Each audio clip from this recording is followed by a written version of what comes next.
Hello.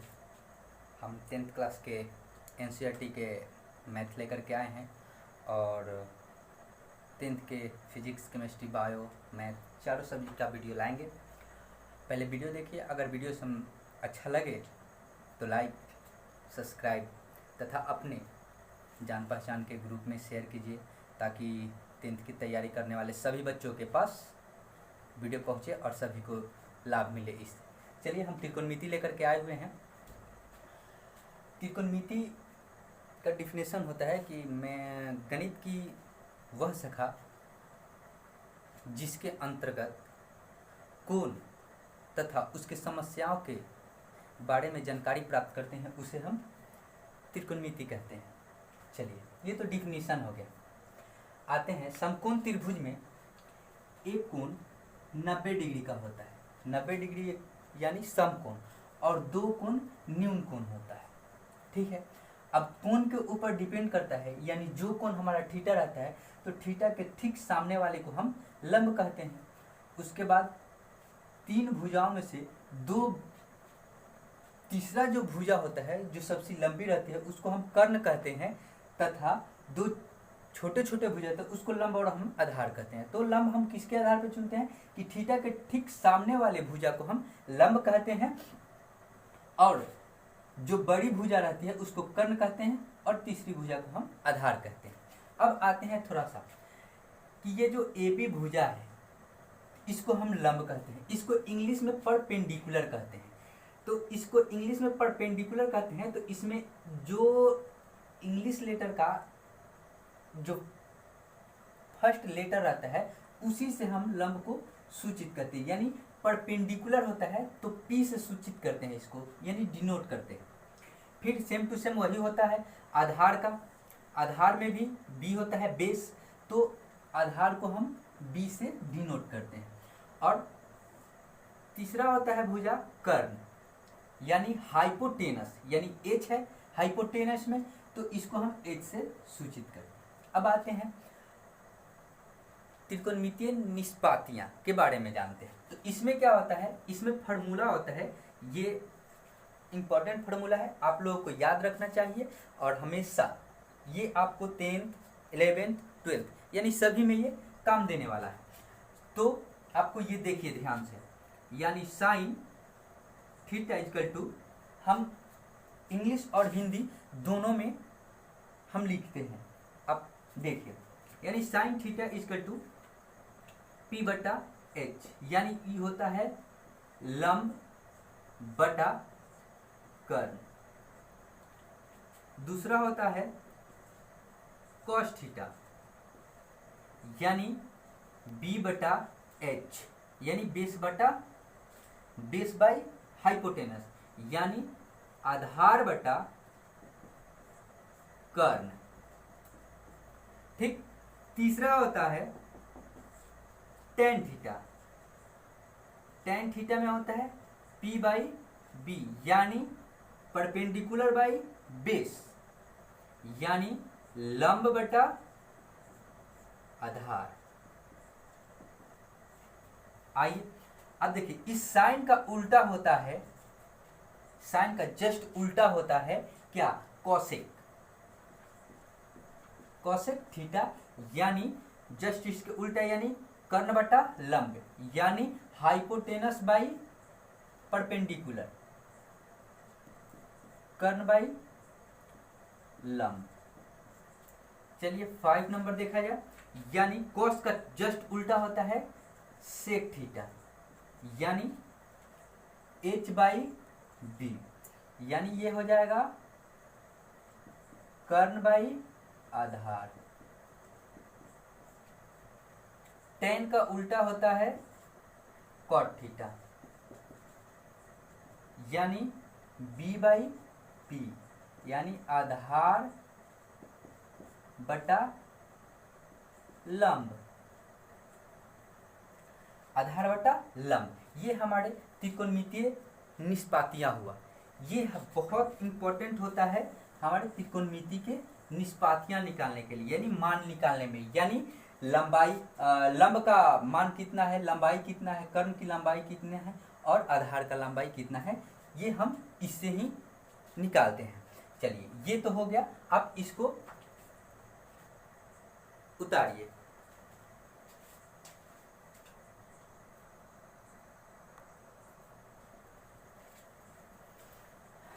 चलिए अब हमको त्रिकोणमितीय पाइथागोरीय परिमेय के बारे में थोड़ा सा कुछ फॉर्मूला है उसके बारे में जान लेते हैं। थोड़ा सा यहाँ पे जानते हैं कि ये एक समकोण त्रिभुज है, ये 90 डिग्री है, ये कांस्टेंट रहता है यानी नहीं बदलता है, फिक्स रहता है, और ये भी फिक्स रहता है। ये कर्ण है तो कर्ण है, बदलने में कौन कौन बदलता है, ये भुजा बदलता है और ये, यानी सपोज इसको ए बी सी मान लेते हैं, तो बदलता कौन है, ए बी और बी सी, यही दो भुजा बदलता है। ये कांस्टेंट रहता है और ये कांस्टेंट रहता है, यानी फिक्स रहता है दोनों। तो अब इसमें क्या होता है, सपोज अगर मानते हैं कि ये कोण थीटा हो जाए, तो थीटा के जस्ट सामने वाला क्या होता है, लंब होता है, और ये वाला क्या हो जाएगा, आधार हो जाएगा। तो ये आप याद रखिएगा कि थीटा के सामने वाला भुजा को हम क्या कहते हैं, लंब कहते हैं। ठीक है, ओके, समझ गए। चलिए आते हैं पाइथागोरीय परिमेय के बारे में।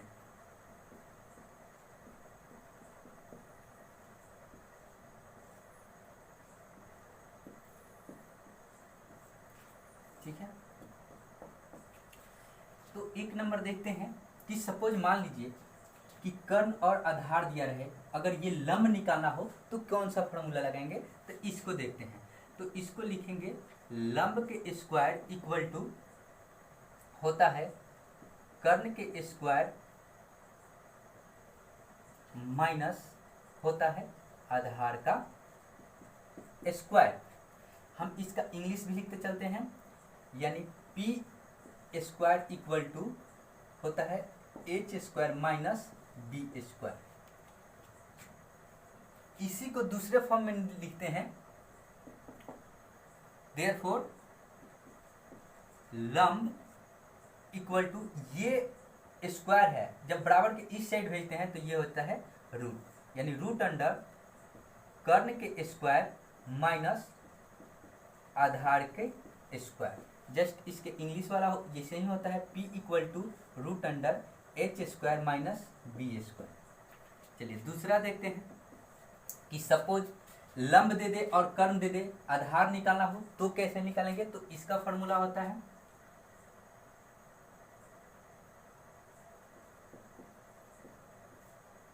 आधार के स्क्वायर इक्वल टू हो जाता है कर्ण के स्क्वायर माइनस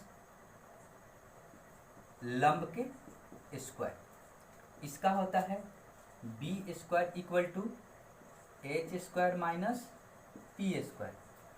फिर सेम इसी तरह हो जाएगा ये भी, ये लिखेंगे आधार इक्वल टू, ये स्क्वायर है बराबर के इधर आएगा, इक्वल टू के इधर आएगा तो रूट हो जाएगा, ये हो जाएगा कर्ण स्क्वायर माइनस लंब स्क्वायर।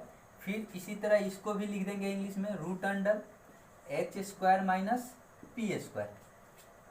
फिर तीसरा फॉर्मूला होता है क्या, कि अगर सपोज मान लीजिए कि ये लंब और ये आधार दिया हो, अब कर्ण निकालना हो तो कैसे निकालेंगे, तो इसके लिए क्या है, लिखेंगे सेम प्रोसेस रहेगा, कर्ण स्क्वायर इक्वल टू होता है लंब के स्क्वायर प्लस आधार का स्क्वायर।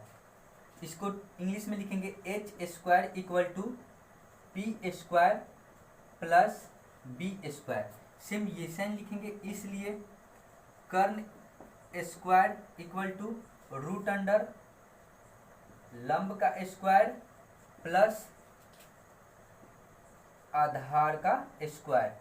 फिर इसको भी लिख देंगे H equal to root under P के स्क्वायर प्लस बी के स्क्वायर। चलिए इतना हम लोग कर लिए। अब हम इसको मिटाते हैं और देखते हैं कि इस पे आखिर फार्मूला कैसे बनता है, क्वेश्चन कैसे बनता है, और उसके बारे में उसके बाद समझते हैं। ये हम जैसे के तैसे रख देते हैं। इसमें अगर लंबाई अगर निकालना हो तो सबसे ज़्यादा यूज हम लोग ये करते हैं,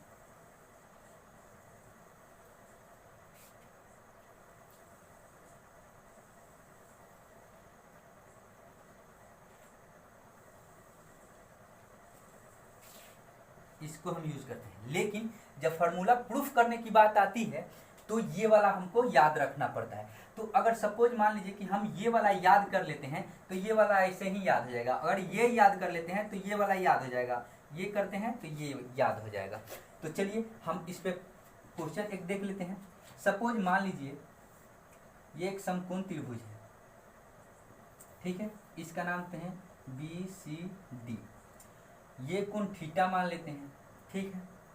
आधार दे दिया हो 5 सेंटीमीटर और कर्ण दे दिया हो 13 सेंटीमीटर। अगर आपको ये लंब थीटा क्या होता है कि थीटा के सामने वाला क्या होता है, लंब होता है, यानी इसको हम इंग्लिश में मान लेते हैं P।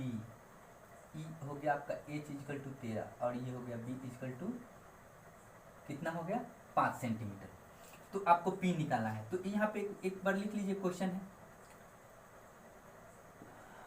यानी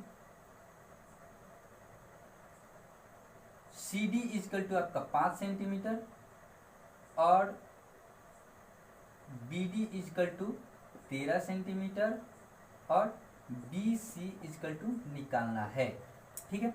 तो हम कौन सा फार्मूला लगाएंगे, ये वाला फार्मूला लगाएंगे, फर्स्ट वाला, यानी P इक्वल टू इतना। तो इसको हम लिख सकते हैं कितना, P equal to root under कितना H स्क्वायर माइनस कितना लिखेंगे B स्क्वायर, ठीक है। तो अब हमारा देखिए कि H कितना है 13 है,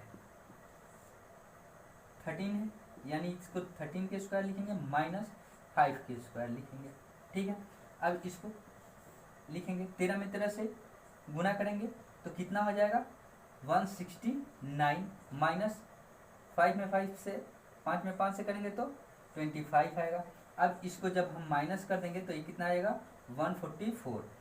तो अब इसको हम क्या करेंगे, इसका वर्गमूल निकालेंगे तो कितना हो जाएगा 12 इंटू 12। तो इसमें से जब क्या होता है स्क्वायर रूट रहता है तो एक 12 को हम लोग क्या कहते हैं बाहर निकाल लेते हैं, यानी 12 सेंटीमीटर आंसर हो गया। अगर अब इसमें कहेगा, चलिए इसको यहाँ लिख देते हैं, यानी हो जाएगा 12 सेंटीमीटर। अब इसमें लिखेगा कि त्रिकोणमितीय निष्पात निकालने के लिए, यानी दे दे कि आप कॉस थीटा का मान निकालिए,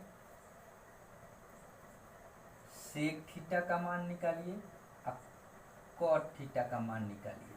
तो क्या निकालेंगे हम, कैसे निकालेंगे, तो हमारा P कितना आ गया, P आ गया 12 सेंटीमीटर। अब हम देखेंगे कि कॉस थीटा इक्वल टू क्या होता है, तो कॉस थीटा इक्वल टू हम पहले मान निकाल बताए थे, कॉस थीटा इक्वल टू बताए थे B/H, यानी आधार बटा कर्ण। तो हमारा B कितना है, आधार 5 है तो 5 लिख देंगे, और कर्ण कितना है 13 है तो 13 लिख देंगे। फिर आइए इसमें, तो कॉस का उल्टा कितना होता है, तो इसको लिख देंगे 13/5। कॉट का मान क्या होता है P/B, तो हमारा P कितना है इतना है, B कितना है इतना, तो B/P, यानी कितना लिख देंगे 5/12, यानी ये आपका आंसर हो गया, ठीक है। इस पे बहुत सारे क्वेश्चन हैं जो क्वेश्चन हम नेक्स्ट क्लास में कराएंगे। आप इसको लिखिए और याद कीजिए। नेक्स्ट क्लास में मिलते हैं। इसको लाइक सब्सक्राइब शेयर करना नहीं भूलिएगा, शेयर कीजिए ताकि 10th में गए हुए बच्चों को ज़्यादा से ज़्यादा फायदा हो। Thank you.